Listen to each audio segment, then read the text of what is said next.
Good morning. It's funny actually, like, it's how to be a success in the creative industries, but as I heard someone say as they walked in here, I might not want to be a success, which is fine, but in case you do, you know, stay tuned. So, I think first of all, it's just quite interesting to ask ourselves, Tad just said this to me just now, I just added this slide in. You know, what do we mean? What do we mean when we talk about the creative industries? I don't know if you guys have got any ideas about the kind of creative disciplines you want to work in, or what you think of when you think of creative industries, what that means. If anyone wants to shout out anything, if anyone's got any contributions they'd like to make, what do you think of when you think of creative industries? What kind of disciplines? Design art. Sorry? Inventing stuff, fine art, yeah? Design work. Design work, sure. Anyone else? Fashion. Fashion, cool, yeah. Being persistent with an idea. Okay, so what's interesting here is that we've got, some people have mentioned some specific disciplines, like fashion, like design, which are all valid, but people have also talked about some things which kind of are generic across a whole load of creative disciplines, like having ideas, inventing, and about being persistent, right? Because if there's one thing that you might all know, if you're kind of creative practitioners in your own right, it's about the need to persevere with an idea, the need to really have a passion and keep going, and it's not always easy. I think the headline on the creative industries is, Tad said, you know, me and him go way back, and, you know, 20 years ago, 25 years ago, if you wanted to work in the creative industries, it felt very defined in terms of what you might do. You know, it was like, I wanted to work in TV and radio, as I'll tell you in a minute. Yeah, sure, we had fashion, we had the music industry. Now, it feels like we have a tremendous amount of opportunities in the creative industries, and we hear the creative industries talked about a lot. Politicians jump on the bandwagon of, oh yeah, bigging up the creative industries. As you probably know, I think what's really exciting about the UK at the moment is we've got fashion, we've got music, which are, and art broadly, artistic discipline broadly, which are great kind of exports for the UK that we're known for. You know, that people around the world know who the Arctic Monkeys are, you know who Banksy is, know who, I'm running out of examples, but yeah, you get my drift. So I think, I'm not going to give you facts and figures, but I think we're at an exciting time for the creative industries because of digital, in terms of the digital platforms that enabled us to be creators. Now, this question is something that you'll all be familiar with because it's one of those questions that we're all asked from time to time as kids, yeah, by our parents, by uncles and aunts. What do you want to be when you grow up? And sometimes that question can be a bit tedious. It's like, oh, how many times do we get asked that? And as children, I don't know about you guys, but I know it's a cliche, but kind of when you're a small child, you tend to say, oh, I want to be a firefighter, I want to be an astronaut, I want to be a police officer, all those kind of things. And I'm not so interested today in what you wanted to be when you were kids. I'm interested to know what you think you want to do when you walk out of here. I know some of you might be going on to university before you enter the kind of creative industries. But I think, of the people here, do many of you have a kind of burning desire, have an ambition, have a dream of something you really want to do? Does anyone have that sense? Or are you feeling like really open-minded about what might be next? Anyone got anything they want to shout out? Yeah? A singer. Cool. Great. Anyone else? Illustrator. Right? Yes? Video games developer. Video games developer. I like it. Nice and specific. Anyone else? I want a bike shop I can sell my clothing. Sorry, say again? A bike shop that I can sell my clothing. A bike shop you can sell your clothing. Yeah. Nice. I like that. Bit of a retail mashup. Doing two things together. Yes? I'd like to be a video games 3D and 2D developer for graphics, but also I like the more creative story side of things. Okay. So I've got a bit more wider. Okay, so again, from our friend here, really specific. I think the point I want to make here is that it doesn't matter if you don't have that burning desire, if you don't have that goal, if you're sitting here and thinking, whoa, some of my fellow students are like, they've got some really set ideas and I'm not too sure. I don't think it really matters too much. But as I'll tell you with my own story, I found it really useful having a goal, having an ambition. A bit like those of you that've got a really specific thing, like your thing about selling clothes in a bike shop, because it's like, yeah, that's really clear. That's really clear that you can be focused on. So Tad asked me to talk about what I've done in my career and what I've done to make it all nice. A nice little list is 15 things I've learned working in the creative industry. So I want to start off with this, because a lot of us are told, and we might be told by lecturers and teachers apart from anyone else, that if we want to, before we go on a journey, before we start a career, we must have a plan. Yeah? I don't know if you ever hear that. So maybe your parents say it to you.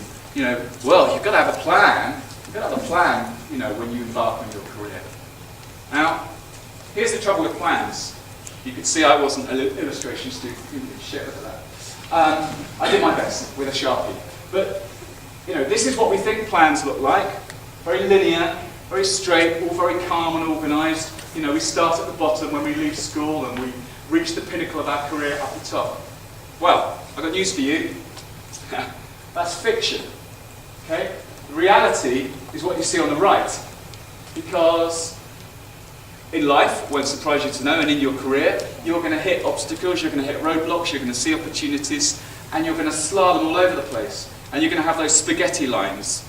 There's good and bad in there, but, trying to have a rigid career plan, I would suggest, is not a good idea. I think let's remember what the word career means. If I talk about a vehicle careering down a hill, okay, it's not going in a sensible, straight, grown-up line. It's going all over the bloody place. It's out of control. And that's what your careers are going to be. But I don't want you to be kind of shocked by that. Oh, that's awful. Actually, it's okay. Get uncomfortable with that uncertainty. Get uncomfortable with the squiggle, with the spaghetti. Okay. But it is. So I would say don't have a plan. A plan isn't very good at dealing with serendipity, with things that you might suddenly, opportunities you might suddenly come across. If you have a rigid plan and say, this is how I'm going to get to be my job as a games developer, and then you suddenly see an opportunity that might not be in games development, but it could be an awesome opportunity. If it ain't on your plan, you might think, I can't do that. No, it's not consistent with where I want to head. And maybe you might want to be a bit more open-minded. So, don't have a plan, have a goal. I think a goal can be really powerful. Okay. I had a goal, I had a dream, like you guys, when I was back at school, same school that I went to with Tad. I wanted to work in TV and radio, I wanted to work in broadcasting. And I'll tell you where that came from. That dream came from, I think, growing up in a household when I was young. We didn't have a TV, because my parents couldn't afford one. And then when we got a TV set, finally I said, look, I really want to watch Doctor Who, we've got to get a TV. We got a TV. When that television set arrived, I was so fascinated with TV that I thought, I want to work in it. I wasn't interested in the technical side or the engineering side. I was interested in how programs were made, the means of production, the creative process. And I thought, I really want to work in TV. And then, at that same time, when I hit teenage years, I got passionate about music, like a lot of us do, and I was really interested in radio. I got really interested in radio. I know it's a cliche to say it, but believe me, Mark can back me up, we really did do this in the 80s, listening to a transistor radio under the bed covers when our mum told us to turn the lights off. Well, I did anyway. Listened to Radio Luxembourg, Radio Caroline. I got really interested in radio, and I thought I really want to work in radio. So I wanted to work in broadcasting. Some of you here might want to work in TV or radio. But I thought, I've no idea how I would get a job in TV or radio, because I didn't know anyone. It felt an alien thing for me, living in Essex. I didn't know anyone, I didn't know any role models that I could follow. So I thought, okay, maybe the best way to work in TV and radio is to go and do a media degree. Okay? Go and do a degree in media. So I said to my headmaster at school, I'm trying to get on a media course, but struggling. And you know what my headmaster said to me? As I was sitting in his office, I said, I'm really passionate about this, sir. We used to call them sir in those days. Really passionate about this. And he said, it'll be too competitive. Forget it. Do something else. Okay? He didn't ask me anything about, wow, you're really passionate about this, aren't you? He didn't care. He said, he said, forget your dream.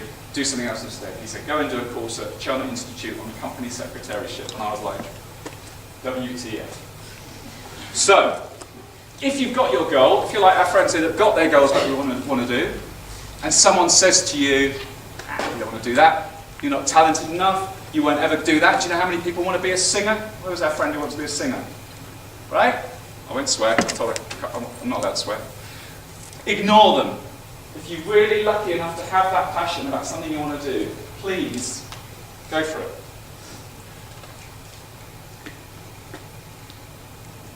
Yeah, so do interrupt me if you want to, as Tad said, as we go, in case you might forget by the end. So, when you're looking for a job, when you're looking for going on work experience or whatever, you can think, okay, well, I might approach large organisations, I might approach small ones.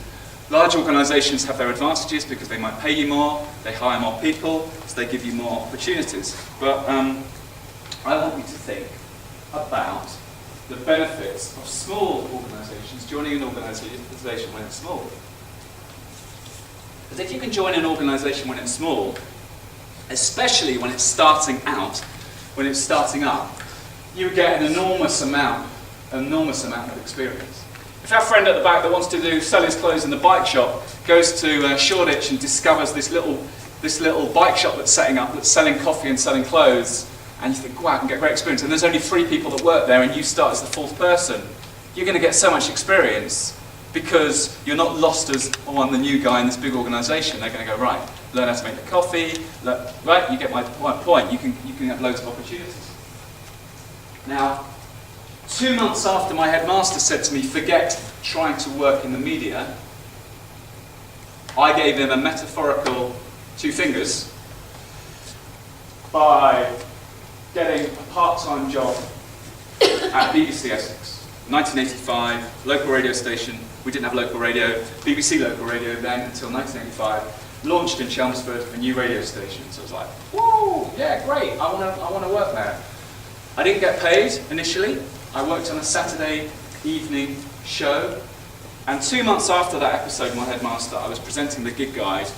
Didn't do a very good job. It didn't really matter. I was doing what I wanted to be doing and learning a lot about radio. Because the radio station was only just going on air, and I was available, and I was cheap, let's face it, I was free, they trained me in how to operate the mixing desk, they trained me in how to drive the outside broadcast vehicle. I mean, I must say I did some of these things not very well, but it didn't really matter, because I was still at school, and it was great experience. It became a great stepping stone. And Tad and I have got a few war stories from those days because Tad used to come with me on some of these interviews I used to do. I used to go and interview bands around Southend and Essex. And, we were young and naive. And once Tad and I there was a band that played at a venue near Westcliff Station. And me and Tad interviewed the band in the back of a van after the gig while we were both very, very drunk. And then we thought it'd be really funny to put the interview out with us interviewing them really drunk. And the management at the station hadn't thought to maybe listen to it before. 17-year-old had produced this interview. So I got bogged for that. But it was a great experience and some great stories. And I was at school and I was working in radio. It didn't matter if it was BBC local radio. It was a great experience. Okay, I'll give you permission to all sigh when you see this. Get good at the photocopying. You can all do a collective sigh. Because you don't really want to hear that. You're smart people, and when you go out, whether you're doing your foundation course next, and you've got these aspirations to be singers, to be illustrators, to be games developers, to be entrepreneurs, you're going to go out there and you're going to get a job or get some work experience, and someone's going to say to you, do the photocopying, make the tea, answer the phones. Sounds like a cliche, but it's true. It's true. After university, I got a job in television production, working on a music show for Channel 4. Well, I thought I was working on a music show for Channel 4. I was actually answering the phones, photocopying, making the tea. But there's a serious point here, which is, when you get asked to do those mundane things, it might be easy to think, I'm better than this. I'm not going to do that. I've done a degree, I've been at SEEVIC, I've got I've got these qualifications. But it's a test. It's a test because if you can do that stuff that's really mundane, but still essential in an organisation, you can get a reputation for being what I'd call a good, safe pair of hands. They go, well, Ian didn't cock that up, so, it's okay. And actually, when I was doing photocopying, they were really complicated, multicoloured scripts that I had to deal with. It wasn't just put one sheet in a photocopy and press 5 copies, So it was frustrating, but after a while, they saw that I was good at that, and I then actually started working in a production team role on the TV show. So, if you can do these things without an attitude problem, and be seen as really good, and approach them with the same passion and vigour as you would a creative project of your own, and I know it's tedious, that's why I'm allowing you to sigh, safe pair of hands will get you a long way in your career.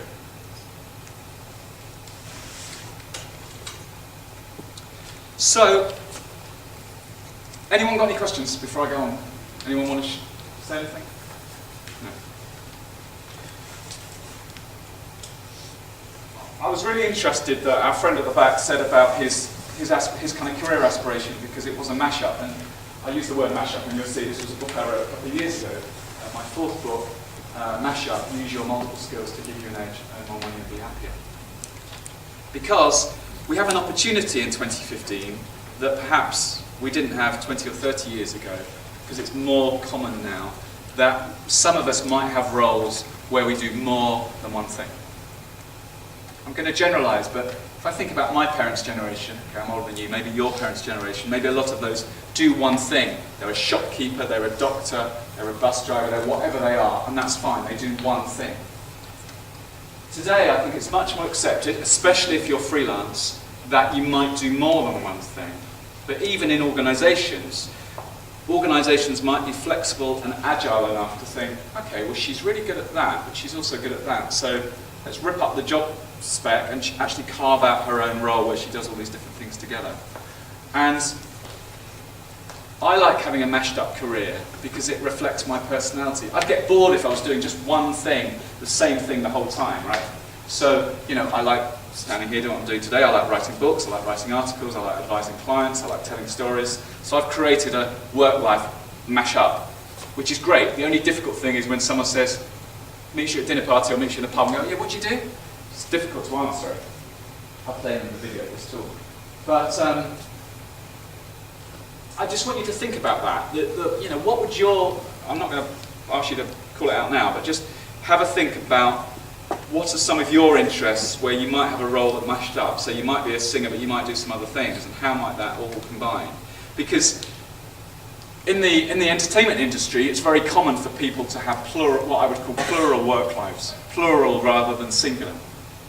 Now, back in 1985, Tad and I met a guy who wasn't living in Essex then, but he lives in Leigh-on-Sea now, a guy called Phil Jupitus. You might know. Do you know Phil's name? Yeah? From Nevermind the Buzzcocks? You know who Phil is? So, when Tad and I first met Phil Jupitus, he was a stand-up poet, right? But if I look at Phil's career, stand-up poet, cartoonist, 6 music radio presenter, TV presenter, podcaster, written about football and done a podcast about football for The Guardian, serious actor at the Edinburgh Fringe, is currently in a musical touring the UK, right? So he's got all that plurality. Does all those different things. And I interviewed Phil for this book, and you can get the book. You can read some of his stories. So maybe we all need to think a bit more like Phil Jupitus and think, okay, how can we incorporate some kind of plurality into our work lives? But there's another point about plurality, which is when you start work, you can have an opportunity for a side project. Now, what I mean by a side project is something that you might do outside of the 9 to 5. And you might say, hang on Ian, that's my time off, that's my leisure time. Fine. But if you're passionate about something, if you're passionate about games developing, you're passionate about being a singer, you might find that when you start off working in creative industries, the job you're doing during the working day is not a total reflection of where you really want to be. And if you really want to be that amazing singer, maybe you might find that's your side project where you got a little, I don't know, maybe you're just doing it on your iPhone or whatever you're doing to develop your aspirations as being a singer on the side. And if you're really lucky, your side project might end up being your main gig. I think a side project is something where you can experiment with your creativity. If you want to be a DJ, you want to be a games developer, whatever you want to do, or you might want to try and be a bit entrepreneurial. It might be, you know, selling vintage t-shirts on eBay or doing something like that. Because you never know where a side project might take you. Yeah? I was just going to ask, earlier I said I like the idea of writing games, well, primarily for the story. I like the monster idea. So if I was to say, like, write a book or like maybe a short story, would that be a side project or would that be a, I don't know, like another job? I don't know how I would classify that. Yeah, no, I hear that. Look, I don't think we should get too hung up on the labels. I don't think we should get too hung up on what we call it, what language Ian Sanders is attached to it. I think the key thing is that you might think about doing something like that, because you might think, actually, even if you wrote a story that's nothing to do, you didn't use a games platform to do it, it's a good way of flexing your creative muscles and your storytelling skills. I'd probably call it a side project, because it's something on the side. The thing about side projects is your motivation for doing it might be money, but imagine that it wasn't and it was just about creativity. The great thing about that is you're liberated from, hang on a minute, am I producing something that someone wants to buy here, or actually am I just being really creative and seeing where it might take me? Let me tell you a story about a lady that I know in Brooklyn, New York, Tina. Tina is a graphic designer by background, and about 6 years ago, her young daughter came home from a party with one of those kids' temporary tattoos on her hand, okay? And Tina, as a designer who was born in Switzerland, on Twitter she's Swiss Miss, she's awesome, she's worth following. Tina was really disappointed about the quality of these tattoos. They were terrible designs, they were really bad quality. And she's got this mindset where she went, I wonder if I could do better. I know a bunch of illustrators and designers in New York and across the US. So she thought, well, I also know a guy that sits next to me in a co-working space in Brooklyn that can make websites. Why don't we just try for a joke, do this temporary tattoo thing, okay? She called it Tattly.com, T-A-T-T-L-Y. And these, my wife's arm, my kid's arms a couple of years ago, these are some of the temporary tattoos. So they're, I mean, okay, the top two are kind of really kiddie, but you know, that's a really nice bike tattoo that will stay on there for a few days before it falls off. And the thing about that is Tina started it as a side project with no sense of making money from it because it wasn't her day job. She just thought, oh, for a joke, let's see what happens. I tweeted her last night to check where the business is at now, and she came back to me overnight, New York time, and said that Tattly now employs 17 people, 12 people full-time, 5 people part-time, and they've now got their designs in Magma and Tate Modern and museum shops all around the world, and you can buy them online, $5 for 2. And it's a business in its own right. It's moving into a new space in Brooklyn in April. And it just started as a side project. If you'd gone to a bank manager, or if you'd gone to a thing and said, I want to start a temporary tattoo business, you might get laughed at. You know, but actually, who would have thought it? Like, what? I'm going to pay $5 for 2 tattoos, and what, they're going to fall off after a few days. But actually, who would have thought it? It actually became a business. So, well done, Tina.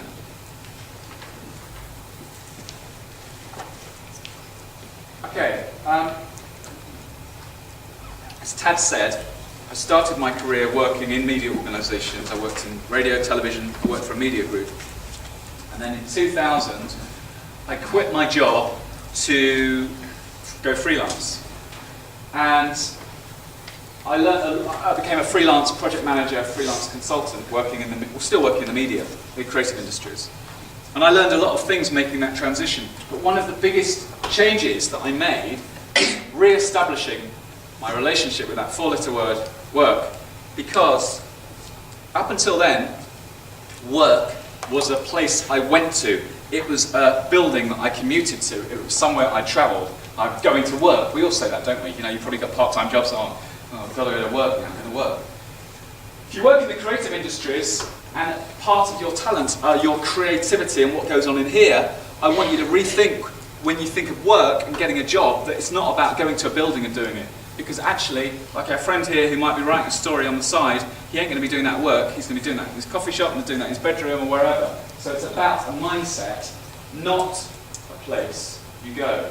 And back in 2000, that's 15 years ago now, we didn't have Wi-Fi, we didn't have people working on MacBooks in coffee shops, we didn't have smartphones. So the idea that you wouldn't go to an office was a bit more radical maybe than it is today. We know that we can work on the bus, we know that we can do anything anywhere on our phones in Starbucks, whenever we can get some Wi-Fi or 3G or 4G, we can work anywhere. But back then, it was different. And what I hope is that organisations today, some of the people that might hire you when you want to be your fashion designers and want to be all the different illustrators, want to be the things they do, I think hopefully they've remembered that actually they might not ask you to go into an office 5 days a week. If you want to be an illustrator and you end up working for a publication, they might go, yeah, you know what, just come into the office 2 days a week, because actually we know you're going to do your best work when you're not distracted and you're not sitting at a desk. Because, where do we have our best ideas? Well, where do people have their best ideas? People that feel then kind of creative. You're writing songs, where do you have your best ideas? Where? Okay, just before you go to bed. Anyone else? Where do you have your best ideas? Anywhere, right? In the shower, on the train, in the pub, anywhere but the desk or office. 20 years ago, I was working in a media group, and a good friend of mine, David, he was a radio producer, and his boss said, David, we're going to, we need to, it was a production company that made programs for BBC Radio. And he said to David, you need to come up with some ideas, program ideas for Radio 1. And David said to his boss, I think I'm most productive and most creative if I'm out in the fresh air. So is it alright if I go and sit by a lake to go and come up with the ideas? What do you think he said to David? Don't take the piss, go back to your desk. David left soon after that and became the award-winning producer of the Kiss FM breakfast show. So, kudos to him. He wasn't in the right place and the organisation was a bit old school. But that was 20 years ago, and I'd like to think things have changed. Okay. Who here is on Twitter? Hands? Your hands? Okay. Nearly half. Do you enjoy Twitter? What do you use Twitter for? Friends? Keep in touch with... No, who do you... Great. People in the industry that you kind of might be role models or you look up to. And what kind of area is that in? What kind of thing do you want to... Games, art and design. Great. I use it to keep in check and manage issues going, not like to check up on the news, like latest things like that. Great. What kind of disciplines is that in? Game industry. Right. You're ahead of the curve. I might have to just fast forward this one. But for the benefit of everyone else, I'm talking generally about social media. It just happens that I'm passionate about Twitter and I don't really get Facebook, so Twitter's my platform that I really want to advocate. And as I put up there, don't underestimate Twitter. I know a lot of people do. I know a lot of people think, it's just where you can talk to your mates and retweet celebrities and say what you had for breakfast. But as we know, Twitter is a great communication tool. As you guys have said how you use it, for watching what people are doing, like role models and peers in your industry and keeping up with news, is a really good way. It's a great news source. But I think, broadly, you can use Twitter, and this applies to other social media, but let's talk about Twitter. You can use Twitter in two ways. You can use Twitter as a shop window for your creativity. Our friend, the singer, can record an audio file into her smartphone right now. She can, I feel embarrassed about it, she can upload it, she can upload it to SoundCloud, she can tweet it out, I can retweet it, and suddenly she's viral by lunchtime, she's on BBC News tomorrow morning. Maybe, I don't know, do you sing? Seriously, the games developers, the illustrators, are you putting your work out there on digital platforms? And are you tweeting about it? I know it's a taboo, a lot of people feel uncomfortable, I don't really want to put my work out there, but I think you have to, it's part of the creative process. And I think the fact that you can share it and tweet it is a great opportunity. So that's the first use of Twitter, share your work. in crude terms, how do you get famous? I don't mean that in a shallow, hollow way about, oh yeah, fame. I mean, how can you get heard? How can you get known? You're all talented. How many other talented students of the same age are around the world doing what you want, with your aspirations, wanting games developer? How are you going to get ahead of the herd? How are you going to get heard? And how are you going to stand out from the crowd? And maybe sharing your work out there is important. But the other thing is you can use Twitter, in the same ways that you're using it to follow people, you could use Twitter to target and approach people you might want to work with. You could approach a music producer and say, you got any internships going? Can I come in and meet you for coffee? And you never know. You might just tweet them when they're sitting in the back of a taxi or sitting on the tube, and they go, yeah, why not? This person looks keen. Yeah, cool, why not? You never know where it may take you. I worked for a client this year. I did some work in Switzerland for a client. I met them on Twitter, and they ended up hiring me. I did a 2-year gig writing for the Financial Times. I did that for one reason, because of Twitter. Because I followed this guy called Ravi, who was my editor, and I said I'd love to write for you. And it wasn't that easy. I had a lot of toing and fro. So Twitter's great. And Twitter also can take you some interesting places. I haven't just got a picture of my friend Melissa up there for gratuitous reasons. This woman, Melissa, lives in Chicago. And in 2008, December 2008, I was at my kitchen table here in Essex, thinking about whether I should go to this festival and conference that I've heard about in Austin, Texas. You may have heard of it. It's called South by Southwest. It's a music, film, and digital conference. I've heard a lot of things about it. I'd saved up enough money to go there. And I did one of those kind of, you might tweet like this, and I was kind of just tweeting out loud, thinking out loud, just kind of random tweet. I nearly didn't send, but I did send, saying, wondering whether I should go to South by Southwest next year. That's all I said. It was lunchtime in Leon-C, and it was early morning, Central Eastern Time, or whatever Chicago is. And Melissa happened to be on Twitter. We happened to follow each other. And she said, I'm co-presenting a panel at South by Southwest. Do you want to be my co-presenter? Yeah, of course I did. So that was a blink and you'll miss it moment. Twitter unlocked an opportunity. It wasn't an opportunity where I got paid loads of money to go and speak there. It was my ticket to go into the conference, and it then unlocked loads and loads of other opportunities because I was in Austin, Texas. And it was a really stimulating and awesome experience. And it only happened because of Twitter. Okay, so one person I met via Twitter was an editor at the Financial Times, really nice guy called Ravi. And we'd followed each other for a while. And I'd been really interested in writing for the Financial Times, but I'm not interested in finance, I'm not interested in share prices or boardroom deals. I won't expect you to know unless you do pick up the FT or read ft.com. But actually, Financial Times is a global newspaper that covers a whole load of issues. They do the arts really well. Weekend magazine's really great. If you're interested in photography and photojournalism, check it out. It's sometimes behind a paywall online, but check it out in the library or whatever. It's worth reading. I wanted to write for the Financial Times. I wanted to tell stories for the FT. Here was the problem. I've never been trained in journalism in my life. I've never taken a journalism class in my life. But I had written a few books, and I was very persistent with Ravi, and I met him for coffee, and I somehow got this gig. I felt like kind of the fraud. I suddenly got this freelance gig for 2 years writing for the Financial Times, telling stories about things I was interested in, and that was one of my pieces. So I know I'm talking to you in an academic institution. I know some of you are going on to do foundation courses. I know some of you are going to go on to do 3-year degrees and whatever.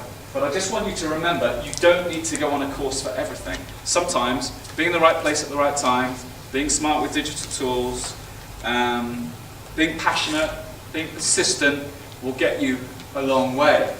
And it was hard. It was hard doing a journalist job, having not trained in journalism. I didn't have a dry run at it. The first piece that Ravi commissioned me to write was a very, very hard experience. Suddenly, having to write this piece, write a 1,100-word article, and I'd never done it before.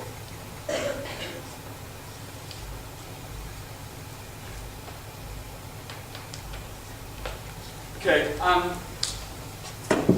one of my favourite cities, Amsterdam. A little park I found a few years ago when I was there. Okay, this might sound a bit cheesy, your career is a playground.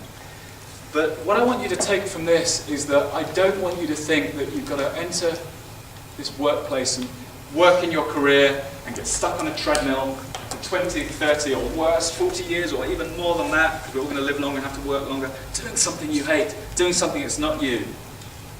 I'm also realistic. I know we need to pay the rent, pay the bills, pay the mortgage, and sometimes there'll be things that, you know, we'll grimace about because it's not really us. But what I want to say is, you don't have to just do one thing. As I've said already, you know, you can carve out jobs and roles where you do a lot of different things. Our friend at the back with the bike shop and for fashion, you might do that for a few years and build a business doing it, or you might go and want to do something completely different. The illustrators, games developers might decide, actually, you know what, I now want to be an entrepreneur and set up a tech company in Silicon Roundabout, Silicon Valley, whatever. Fantastic. You can change direction, you know, you can pivot around. And I want you to think that you can treat it as a playground. And yeah, I know in playgrounds we have fun, and you know, maybe have some fun. There's a guy I know who lives in Essex when he's not travelling around the world, and his name is Dan. And Dan was a creative director and graphic designer. He was born in the US, and he's got quite a lot of friends in the US. He's got some friends in San Francisco. And a few years ago, a friend of Dan's said, I'm going to launch this photo sharing app, a smartphone photo sharing app, and I'd love you to play around with it and try it and see what you think. So Dan, who was a creative director and graphic designer, got this app to play with, to take photos on his smartphone and to share them. And he thought, you know what, I really quite like this. You know what that app was? Instagram. Instagram, before Instagram was bought by Facebook. And in the early days of Instagram, how many people here are on Instagram? Great, even more than Twitter. Fantastic. Because that's a good tool for sharing your creativity, right? In the early days of Instagram, when you signed up, I don't think it does it anymore, it would say suggested accounts to follow, suggested users to follow, and it gave this guy @DanRubin, D-A-N-R-U-B-I-N. Dan Rubin, when I checked last night, has got 730,000 followers on Instagram. And you know what? He's pivoted his career. He's now makes a living as a photographer. I mean, he was just an amateur. He was just like taking photos on his phone. Maybe lots of you like taking photos on your phone. He got 730,000 followers, so brands would come to him and say, do you want to go off to, he got one at the beginning of the year, do you want to go off to Australia and go on this free trip, and we'd like to go around the vineyards for Gallo wines, and then can you kind of Instagram about it and we'll pay you as well? That's a job for him, right? Because he wasn't thinking, I'm a graphic designer and a creative director, I must not do anything else, I must not do anything else. Someone went, you want to try this? He tried it, and look at where it's taken him. I don't know how I've done that. I managed to cut myself on thin air, because I've been walking around. Okay. If you don't agree with me, challenge me on any of this, okay? Because I'm not the expert, I'm just telling my story. Right, don't laugh, that's me. You can laugh, actually. I think I'm 8 years old, and I'm on a seawall somewhere in Essex. Maybe Burnham on Crouch, somewhere like that, I'm not too sure. Hair sticking up, cute little satchel, binoculars. This quote isn't mine. It's a quote by an American designer called James Victoria. And James says, the things that make you weird as a kid will make you great tomorrow. And I love this. No, I wasn't that weird as a kid. But I tell you what I was like as a child. Before I met Tad, I was very quiet. I was someone who liked kind of standing on the edges, observing things going on. I had just got a little Instamatic camera, Kodak Instamatic camera it was called, and I loved using that camera. I was probably quite nosy, quite curious, like watching people. I liked doodling. I was not very good at school because I used to not pay attention to the teachers. I used to just sit there doodling and writing little stories. That was me under the age of 10. I'm now in my 40s, and if I think about what are my qualities now in terms of how I set my stall out, I do a number of things, but I set my stall out as a storyteller. What are those things that I have now, those skills that make me me? Kind of observer, standing on the edges, right. So things that make me Ian as a kid are actually what make me me today. And I think that's a really useful question to think about You know, sometimes when you might think, look, I don't really even know what I want to do when I leave SEEVIC. I don't really want to know. Maybe think about some of those skills that people said you were good at. Ask your parents or grandparents, what was I really good at when I was small? Do you know what? You were really good at Lego. You were really good at... Maybe something will come out there that you hadn't thought of before that could be a good, career direction.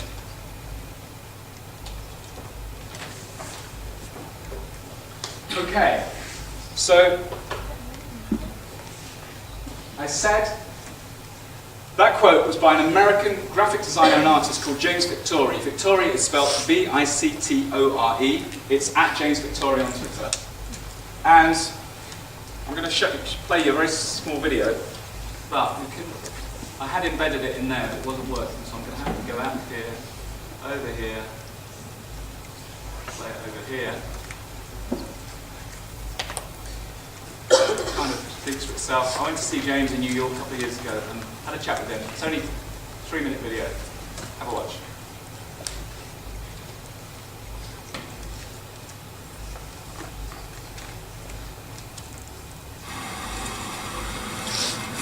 So this is the Museum of Modern Art in New York, and there's a guy who's got some work in there called James Victore.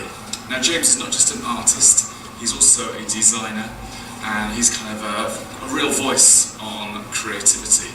And I'm going to go to his studio down in Williamsburg and go meet him.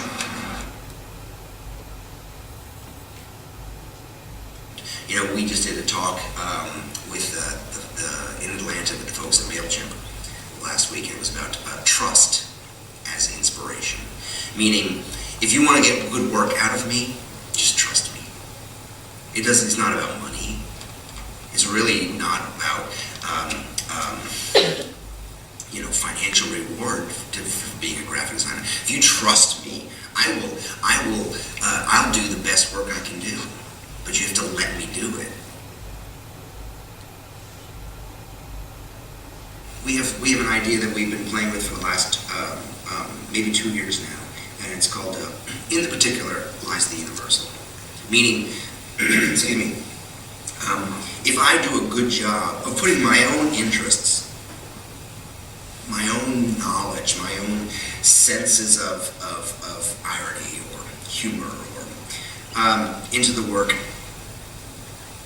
if I can make it as personal as possible, it will speak to a huge audience, a greater audience than if I was just choosing colors and doing some nice typography.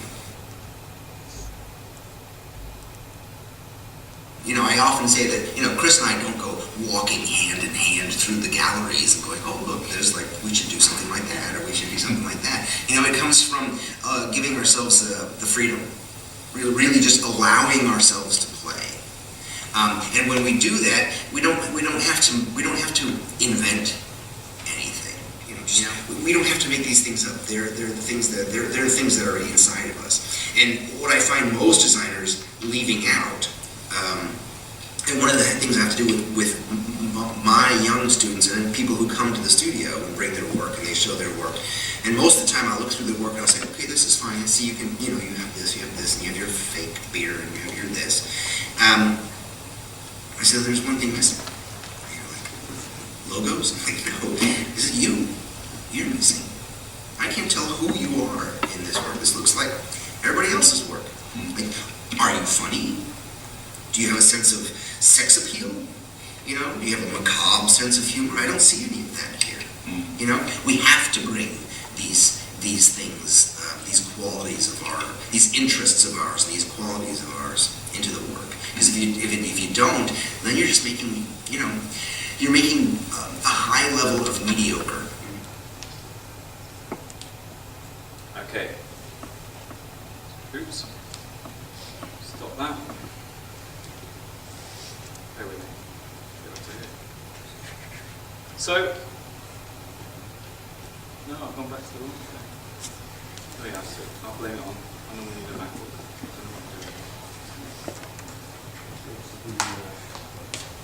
Thank you. Look, I think that's I think James said a number of interesting things there, but I think it seems really obvious when he says it, doesn't it? Putting you in your work, okay? if you're a writer, if you're a blogger, if you're an illustrator, you know, are you putting you in your work, or are you just trying to copy kind of someone else's style?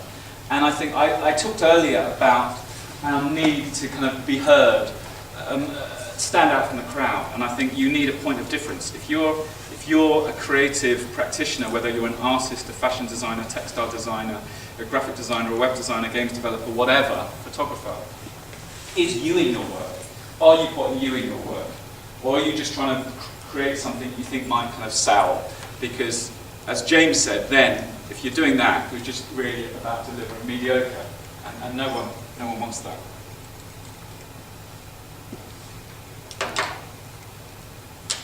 Okay, so one thing that I think can be a really important driver in your career is curiosity. It's a real driver for me. And I think sometimes I don't know what you think of when you think of being curious. It might feel a bit abstract, so let me make it a bit more gettable for you. I mean, to me, curiosity is about kind of being interested in what's happening around me and being interested in things that aren't normally in my spheres of interest, about going out of my comfort zone.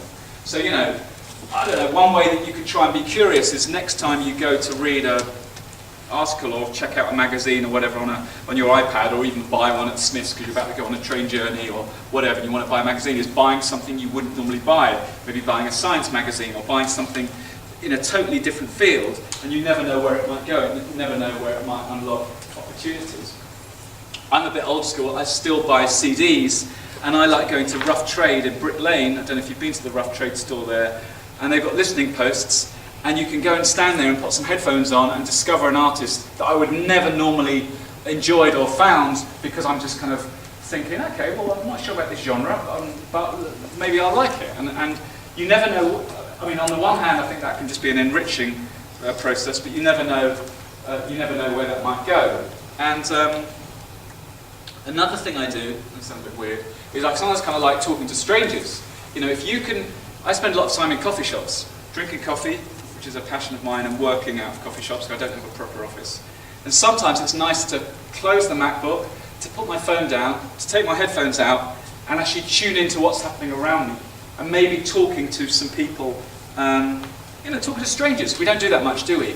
Probably feels a bit weird. You know, I've had some experiences recently. I was sitting in a coffee shop in Farringdon, sitting next to a guy, started talking to him. He was an airline pilot, Qantas airline pilot, loves his coffee. He had a day off before he had to fly back to Australia, just going and drinking coffee. Another time, a few years ago, when I was working for the Financial Times, I was in Barcelona, and I was struggling to get served outside a bar, and I got talking to a woman who was also struggling to get served at the bar. She was by herself, I was by myself. Her name is Lisa, and she was creative director at an ad agency in New York. We started talking about what we did, and you know what, she gave me an idea for an article for the FT about, it was called digital sloppiness, the idea that sometimes the trouble with digital is we can put work out there which isn't creatively perfect. And I did a piece around that, and I interviewed her for the piece. A couple of weeks later, it was out in the Financial Times on ft.com. There was only one reason, because I couldn't get served in a bar, and I wasn't sitting there with my headphones on my phone. I started talking to people around me. So, you know, you never know. Our friend up there who wants to do the bike shop / fashion, you know, there's a lot of bike shops in London at the moment that also do fashion, as you probably know. There's Rafa in is it in Berwick Street? Or is it Beak Street? Beak Street, you know, where you can go and hang out, have a cup of coffee, tune into what's happening around you. You get some great ideas about your aspirations there. And I think for people who are singers, illustrators, writers, just walking around London. You know, the other day I had a meeting in London Fields in Hackney, and I just walked there from Fenchurch Street and walked up Broadway Market, tuning into what was around me, had headphones off, and you never know where it might take you. So be curious. That was a picture I took in a window of a shop in Amsterdam, of a kind of like a workshop studio. And I don't know, I was just being curious, looking around, I suppose. Okay, we're nearly there, 14 to 15. I do believe Tad Blower was at the taking of this photograph, because this was in the mid-80s, and Tad and I were on an anti-apartheid march to Clapham Common, where there was I think it was a festival when we got there, wasn't it, Tad? And I love taking pictures, and I got to take a picture in the summer. I was going on march. And, yeah, it might sound odd now, but back in the 80s, if we felt strongly about an issue, you know, like apartheid, there wasn't many things you could do. You could write to your MP, you could start a petition, you could write to a newspaper, you go on a march. I don't want to tell you not to go on marches. I think we should go on marches. They're very important. But we have an amazing opportunity in 2015 and beyond in digital. We have an amazing digital opportunity. You guys take it for granted because that's what you're used to. You're used to being connected, Twitter, Instagram, Facebook, your phones, Wi-Fi, all the rest of it.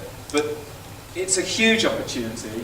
And, you know, I would have loved it as a teenager because, you know, if you feel strongly about an issue now, you don't have to get the train up to London and schlep across South London. You know, you can do a Facebook post, you can write a blog post, you could put an illustration or doodle out there, you can do all these things and express yourself. And I want you to be really excited about the digital opportunity. I talked earlier about my aspirations as a teenager to work in radio. Now, I was really lucky that a BBC local radio station happened to start up around that time. If any of you want to work in radio, you could just start a podcast now. You can go and do it on your phone outside in the car park, upload it to SoundCloud, share it. You could do a internet radio station. You know, you can do any of those things, and you can do them now, and you can do them, and you can put them out there. We haven't got what I would call those gatekeepers anymore. The gatekeepers are the people that might give you a job in radio, might give you a job in television, might give you a job in journalism, might give you a job in fashion, you know.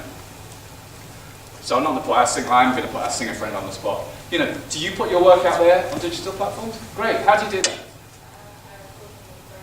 Yeah. And you put them on YouTube? Great. So, you know, putting things out on YouTube, again, you never know where that might go, a bit like my friend Dan and Instagram. Last year I wrote an article about two sisters who live in Norwich and they're makeup artists, which is obviously another career within the creative industry is makeup artists. Makeup artists, especially for film and TV and fashion, they were makeup artists, and one of these sisters was pregnant, and she found that they used to go around to people's houses to do makeup. And she found as she was getting more pregnant, she had this big bump, and she couldn't get close to do her work as a makeup artist. So she thought, I'll stick up a video on YouTube, how to do makeup. And she did it with her sister. And they were astounded about how successful these videos became. You might know them. They have a channel on YouTube, Pixiewood. Anyone heard of it? Cool. That's how that started.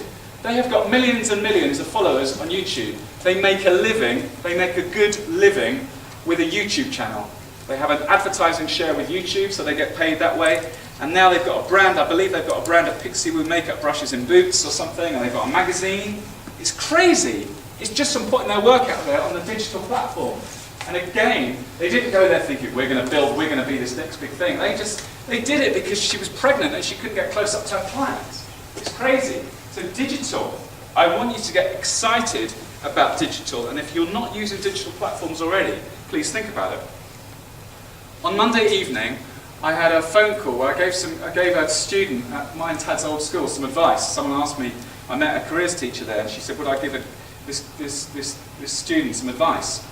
He wants to be a political journalist, and he's 18, just 18.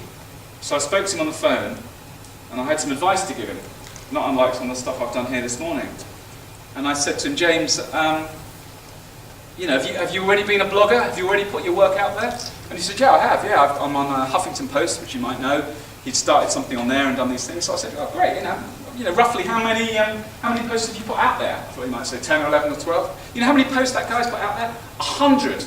He's put 100 out there, which just reminds me how awesome that digital opportunity is. But also, you know, if any of you want to be writers, you think, shit, you know, the competition is fierce. Someone's at school and he's done 100. He's put 100 posts out there. He's just doing that in his evenings. So it is an amazing opportunity to demonstrate your skills. But please, still go marches. Still go marches. Okay, when the last one? Back to my illustration skills, or lack of. I said that you don't need a plan in your career. And that's certainly been my story. I would have never thought that I would have ended up here. I could have never projected where I'd get to today. Never. Which is great, good and bad, right? But I don't think you need a plan, but I do think you need something to navigate the uncertainty of we're in increasingly uncertain times. We've got digital platforms coming along. How on earth do you make decisions about what to do and what not to do? You want to be a games developer, you see an opportunity over here, it's not in games developing, should you do it? How do you know? You need a compass. I know it sounds a bit cheesy, but it's true. The most important thing on the compass is up the top. You, me.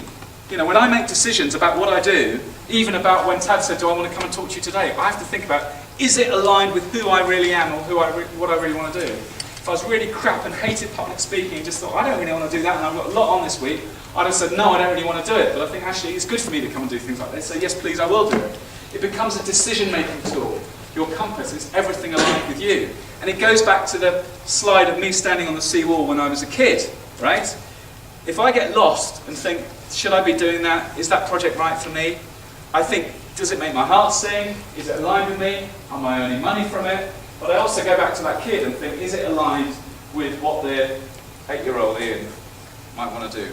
The kid on the seawall with the binoculars. So think about what your compass might be. I mean, maybe your compass is just, maybe you're tuned in enough to know what you want and what you don't want. And I know that we've got to balance your aspirations with reality, but I think, I want you to go out of here thinking, I've got this goal and by damn it, I'm going to do it. I don't want you to think about, well, I might have to compromise. Because that's what parents and, no offence, lecturers and teachers say. And I want you, if you've got a goal and you've got a passion, you should really go for it. So whatever you do next, good luck. Thank you very much.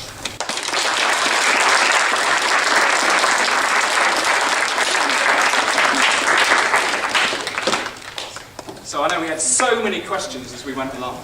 Probably haven't got any left. But if you want to put me on the spot, challenge anything, ask anything specific, do so. If you don't want to do it in front of the audience, I'll hang around and you can come up to me afterwards. Anyone? Anything you'd like to ask? Ian, a lot of the students here will still be in education for maybe 3-4 years. 3-4 years to go. Some of them go to university, they're going to be in education for a while. At your points, what do you think you should start working on now? Whilst they're still in That's a good education? question, isn't it? Well, I suppose it depends really, Tad. I think if someone has got, you've got 3 or 4 years to go, but you know that really illustration is what it's about, then I think you've got to be like building your brand. What's your name? Charlie. I'd be building the Charlie the Illustrator brand, because you can be doing that without spending much money. Well, any money. I mean, you can just be doing that through Instagram, you're doing that through Twitter, you can be doing that through a blog, or you might have seen, I don't know if you're familiar with the Behance.com, where you can upload creative work, worth checking out. So I think, if you know where you want to go, but it's 4 years until you get outside in the real world, you can start building some creative collateral around where you want to go. I think that's the easy answer. I think the harder answer is I'm not really sure. I mean, really, I think I'd stay kind of open-minded about what you want to do, but start giving some focus, because as I said in my story, if you know really what you want ahead, and we had some very specific answers at the start of this session, it's kind of easier, isn't it? Because you know what you want to do. And it doesn't matter, I don't know, some people might say, oh, you want to be a singer, good luck, join the rest of the gang, but why not? Why not? Why not be a singer? It's all about lucky breaks, and I think start getting in that mindset now. Don't think, well, I'm a student, I don't need to worry about that for 4 years. Start getting in that mindset now, because you might get an opportunity that you spot, and you might think, actually, I'll now make a decision. I've got an opportunity to go and work for a games developing firm now, and they'll train me, so maybe I should quit college and go and do that, because that might be more important. The only reason I went and did a degree in media was so I could meet someone that got me a job in TV, and we used to do work experience every year at Leeds University, so I went and worked for a TV company. If I'd met someone before I went to university, and they were like, oh, I can get you a job at a TV company, I probably wouldn't have gone to university because I didn't kind of need to. And yeah, it was a great 3 years and enriching and all the rest of it, but actually, it wasn't a vocational degree. My degree might have enriched me as a human being, but it's never helped me do my job. So I think if you spot opportunities, if you're on Twitter and following your peer group, and often on Twitter you see there's an internship here, does someone want to come and do this? Sometimes you might want to dive in and try those things out, and think about that through your college career. That was a good point, yeah. Because I'm talking very actively about people going into the job market sooner than that, and obviously we've got quite a while to go. Anyone else? Oh yeah, sorry. Earlier I spoke about being persistent with your projects, and now we've gone on to side projects as you mentioned earlier. Personally, every now and then I'll get a wall and you reach that point where you're working on a media piece or a piece of writing for so long and you become sick of it, you don't want to do it anymore. Yeah. Do you have any tips or anything of like how to persist with that? Is there anything like any sort of mind almost game you play yourself, right, I need to do this because of this? Or is it just Well, it's a really good question, and there was a funny little chart I see on Twitter every couple of months. Someone does this kind of curve of creative projects. I don't know if anyone's seen it, and it goes, start off optimistic, then I hate it. God, it's awful, and then you kind of fall in love with it, because that's part of that kind of creative curve. But I think there's a couple of things I'd say. I think the first thing is, if you're getting kind of screen fatigue, sitting there, whatever you might be doing, or creative fatigue, walk away. And I think literally the act of going for a walk, or going for a run, or jumping on your bike and going for a cycle around the block, really can unleash so much. Or just, go, I'm going to go and walk around and take modern, or whatever you might do. Whatever you feel at your most creative and your most kind of liberated, remove yourself from the screen. I think the other thing is a deadline really helps. I was talking to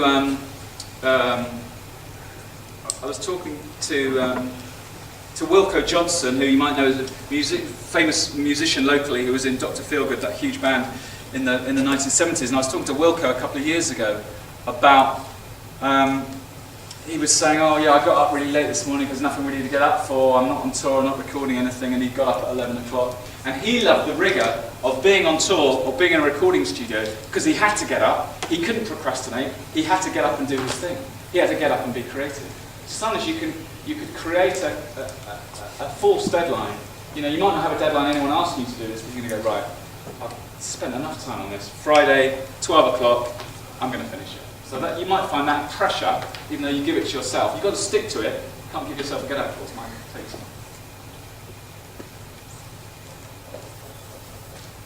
Anyone else? Right, thanks Ian, thank you very much for your... Okay.